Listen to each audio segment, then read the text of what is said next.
Thanos who? We've already forgotten about Barney, the big purple dinosaur, and have already moved on to bigger and better things. And we do certainly mean bigger. There's only one way to top Thanos in the MCU, and that's by introducing one of comics' greatest characters that has yet been done justice on the big screen. We're of course talking about the planet devouring Galactus. Today's video is all about Galactus, what he'll look like, his motives, and how he'll fit into future movies. But which would be the best movie to properly introduce him? Stick around to find out.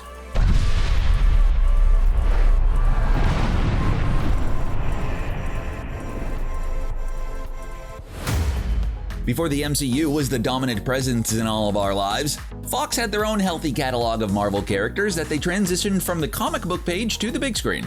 It was highly successful with the X-Men, not so much with Daredevil, but then they went and made a film about Marvel's first family, the Fantastic Four. This should have been a slam dunk. A fun, breezy superhero film with some of comics' most famous characters sounds perfect. And yet the movie was a steaming pile of mediocrity. The only bright spot may have been Chris Evans as the Human Torch. Man, what happened to Chris Evans since Fantastic Four, huh?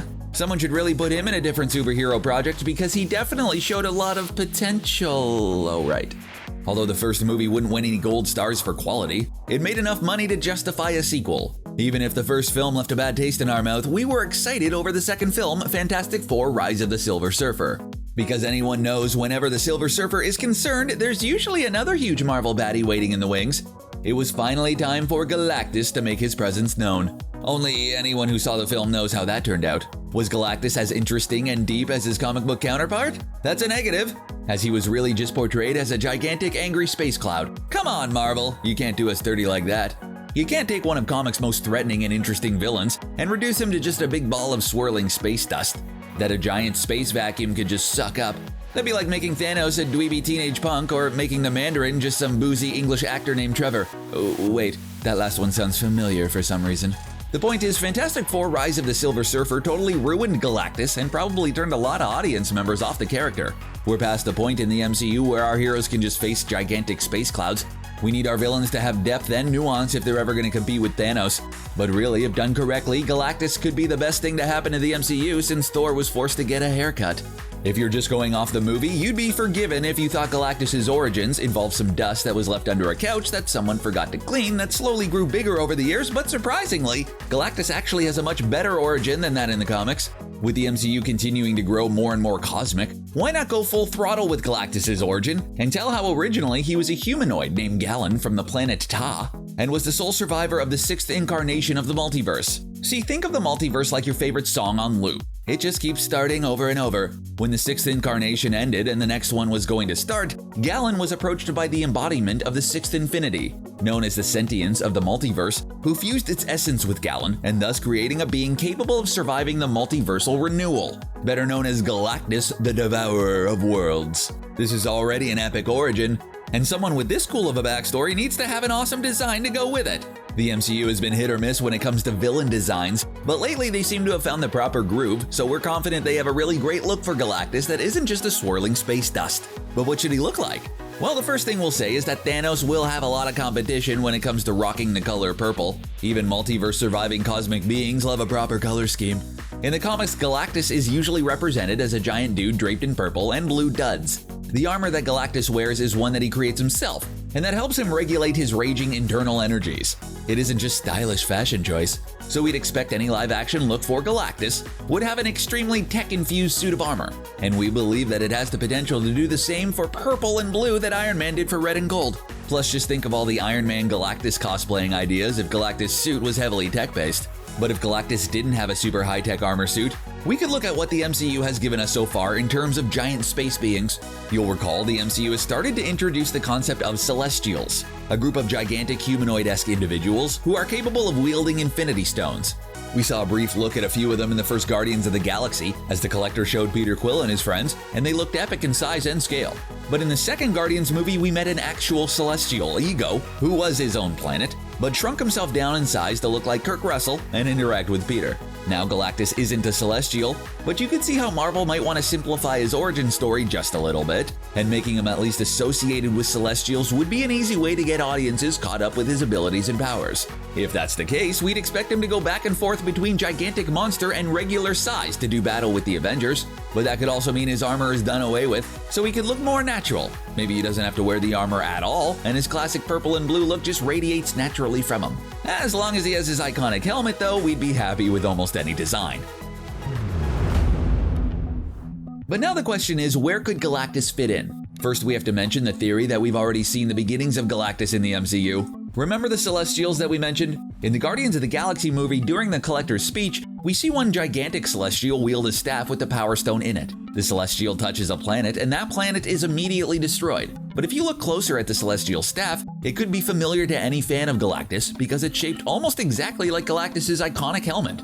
The theory is that the Celestial is destroying Ta, the home world of Galan, aka the man who became Galactus, and this is the event that serves as his origin story. Sure, it would be a slight deviation from the comics, but if it makes a more cohesive story, then we're all for it. Plus, if this theory is true, it would be a good way to bridge the gap between the Infinity Saga and whatever comes next, by having Galactus tie in with the Infinity Stones in some way. But who knows, that could have just been a fun Easter egg, and Marvel is still waiting to unveil their true plans for the cosmic character. So how could Galactus fit into Phase 4 of the MCU? Really, the best place to include at least a tiny reference to the ginormous purple people eater is in the upcoming Eternals movie. Angelina Jolie and Richard Madden will front the new movie about a powerful race of cosmic beings who've existed in our universe for millions of years. Marvel is moving full steam ahead on its cosmic plans, and the Eternals are a great way to explore the entire history of the cosmos through the eyes of some immortal beings. If there were any time to mention Galactus, even just by some tiny mention of him, this would be it. If not in that movie, then Marvel might hold on to him until Guardians of the Galaxy Volume 3, where the concept of a gigantic space being who loves to devour planets for breakfast wouldn't even be weird enough to bat an eye at. But of course, probably the biggest movie that people want to see Galactus mentioned in is a Fantastic Four movie. With James Gunn being tied up for a little bit before returning to Guardians of the Galaxy Volume 3, maybe Marvel will want to pull the trigger and finally make their own Fantastic Four movie that would come out before the Guardians' next adventure. Now, we don't expect the first solo Fantastic Four movie to deal with Galactus right away, but if there was a post-credits scene, yeah, we definitely expect a reference to him. If Marvel wants to play a long game with the character, then they can do something similar to what they did with Thanos and tease him in all three movies. Eternals, Guardians of the Galaxy Volume 3, and Fantastic Four, only to have him be a big threat in the next Avengers film. He definitely has the chops to be the next big bad of the MCU. He's similar to Thanos in that he's a major threat to the universe, but while Thanos preached he was doing the right thing, his viewpoint and motivations were clearly warped and twisted. Galactus represents everything Thanos wanted to be, a true impartial force of order and balance. How would the Avengers fight Galactus when he doesn't even care that they exist? It seemed like Thanos had one of those hidden shrines with Tony Stark's crossed out picture on it, so he was clearly biased. Galactus would look at the Avengers like they were ants bowing before him, which makes him an incredibly interesting villain. And he has even more motivation to show up now thanks to Thanos. Galactus eats planets to maintain his energy, and after Thanos wiped out half of all life in the universe, it's safe to assume Galactus was probably getting a little hungry. Now that all life is restored, it probably makes most planets, especially Earth, super appealing, as now there are double the people everywhere. The universe is back to looking like one big buffet table, and we would bet Galactus is ready to feast. But there's a more logical reason for making Galactus the next big threat in the MCU, and it isn't just because he'd have an amazing design and engaging motivation. Galactus has always been primarily a Fantastic Four villain, and making him the MCU's new driving force would give the MCU a chance to push the Fantastic Four towards center stage. They would be vital in stopping the threat, and it would allow them to be in a position where they could become the new main faces of the franchise. If Galactus is what's going to bring us more Fantastic Four in the MCU, then yeah, we're fine if he wants to eat our planet. That's a risk we're just willing to take. But no matter what, they have to get Galactus' look right. All of this won't work if the big guy ends up looking silly. And hopefully the MCU can get it right the first time. We all have such a clear look of Thanos in our heads, but do you remember how different he looked across all of his appearances prior to Infinity War? It's like Marvel couldn't decide exactly what shade of purple they ultimately wanted for the Mad Titan. However they end up adapting the character, they have to find a way to balance his original comic book look while updating him to make Galactus work on the big screen. There are those who might think Galactus looks a bit silly on the page, and that won't translate well to live action, but Marvel seems to at least know what works and what doesn't in terms of comic book costumes. Look at Scarlet Witch, whose live action counterpart is lacking her signature comic book headdress, and that's probably for the best. We just really hope they find a way to make Galactus' helmet look cool. That's the most important part of the whole character. It's all in the helmet. We certainly hope Galactus is on his way to the MCU, but looking at Marvel's upcoming slate, we're sure he's coming sooner rather than later. And we think he's gonna have an awesome design, but what do you think? How do you want Galactus to look in the MCU? Let us know in the comments below, and be sure to hit that subscribe button for more awesome MCU content. As always, thanks for watching.